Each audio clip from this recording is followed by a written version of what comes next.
आंदोलन को ओह्लाइले शिक्षक संघ विभिन्न दाबी ने ओडिशा स्कूल कॉलेज शिक्षक कर्मचारी समन्वय समिति राजधानी रे महासमावेश करिसेंती। तबे अनुदान योग्य स्कूल कॉलेज को अनुदान प्रदान करने को दाबी करिसेंती विक्षोभकारी। राज्यर समस्त नूतन अनुदान प्राप्त स्कूल कॉलेज को चाकरी शर्तावली सहित सरकारी अनुष्ठान रे परिणत करी पेंशन प्रदान करने एवं पूर्ण अनुदान वंचित होइतिबा शिक्षानुष्ठान को पूर्ण अनुदान प्रदान करने को संघ दाबी करिछि। या सहित नूतन पेंशन व्यवस्था को बातिल करी पूर्व प्रचलित पेंशन लागू अवसर बयस सीमा 62 वर्ष को वृद्धि करने को संघ दाबी करिछि। आंदोलन को ओह्लाइचंती शिक्षक संघ एठी स्कूल कॉलेज कर्मचारी संघ एकाठी होइचंती और एकाठी है कि भिन्न भिन्न दाबी को लेके एठी उठाउछन। विशेष करी कि अवसर जो बयस सीमा था ता 60 रु 62 को वृद्धि करिया पई कहउछंती ए संघ। ता सहित समस्त नूतन पूर्ण अनुदान प्राप्त विद्यालय महाविद्यालय को सरकारीकरण करिया पई मध्ये दाबी होछि। आ जो नूतन पेंशन थिला से नूतन पेंशन रो व्यवस्था को संपूर्ण बंद करके पूर्ण पेंशन स्कीम रो प्रचलन करिया को मध्ये दाबी करा जाउछि। आज्ञा एठारे शिक्षक संघ संपूर्ण भाव में सामिल होइचंती और सरकार को टार्गेट करछन। रंजन कुमार दास साधारण संपादक गोष्ठा तथा मिलित समन्वय समिति आवाहक आपण मानक माध्यम जनाक चाहूँगी।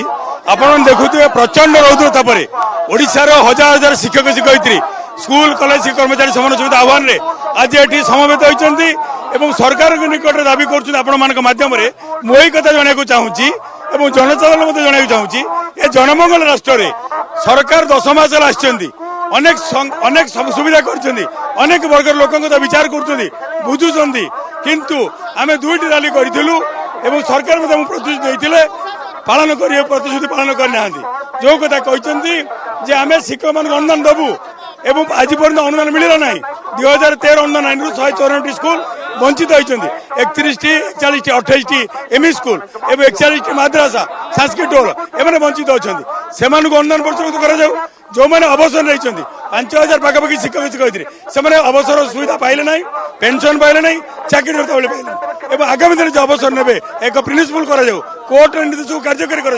तुरंत से शिक्षक शिक्षयित्री मान पेंशन सुविधा जोगाई दि जाऊ एवं निजुक्ति व्यवस्था ना निजुक्ति कर 6टी नौसेना दी कंट्राक्चुअल मान वरिष्ठ आवेदन कर अनेक जगह सरकारीकरण है नहीं अनेक अनुष्ठान एपर्यंत 25 रु 30 वर्ष धरी 4000 रु ऊर्ध्व प्राथमिक माध्यमिक मद्रासा संस्कृत टोल यह सरकारीकरण है नुह ये विद्यालय रे अवसर नौथिबा जगह रे शिक्षक नियुक्ति हो नहीं। ये विद्यालय रे पढ़ुथिबा 20 लाख रु ऊर्ध्व छात्र छात्री माने सरकारी विद्यालय भली समान सुविधा सुजोग पांती नहीं। हमर मुख्य कथा दाबी हैला दीर्घ दिन धरी अनुदान पाई नथिबा विद्यालय गुडी को राज्य सरकार तुरंत अनुदान दियंतु। द्वितीय कथा 30 वर्ष ऊर्ध्व समय धरी काम करथिबा अवसर नउथिबा शिक्षक मानकु तांको पेंशन दियंतु। तृतीय कथा चाकरी बयस 60 रु 62 को वृद्धि करा जाऊ। मद्रासा बा संस्कृत टोल रो मध्य से भली विकास होई पानी। जदि हमें मद्रासा कथा कहबा मद्रासा कथा रे केते विकास हेइ छै ना हे नहीं आपण अनुभव करछते मद्रासा रे केते विकास हेइ पारछि सरकार समय रे?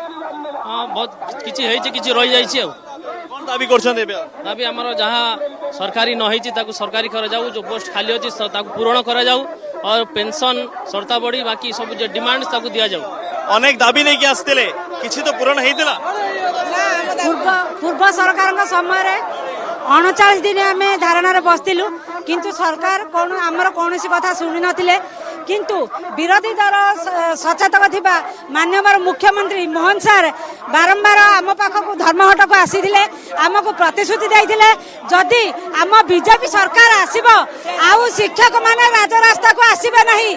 आमे जून मास ठारू प्राय 1000 थर तल स्तर ठारू मुख्यमंत्री पर्यंत समस्त पाखक जाइचु समस्त देखा करचु गुहार आइचु मिनती आइचु आमको जो प्रतिश्रुति देइथिले से प्रतिश्रुति पूर्ण करंतु। वर्तमान मुख्यमंत्री मोहन माझी सेतबेले जतले विरोधी रे थिले विरोध दल थे एठी आस्थिले एमानक साथी रे रहिथिले सब समस्या समाधान हे जोल कि प्रतिश्रुति मध्य मिलिथिला किंतु सरकार बदली गला किंतु बदली नहीं एमानक दुख एमानक कष्ट तो से समय जो नेता मैंने आसिक प्रतिश्रुति दौले आज अंततः से समस्यार बाट बाहर करते बोलिकी दाबी कर संघ भुवनेश्वर वीडियो जर्नलिस्ट पाणीनंदन अनुज दास कनक न्यूज।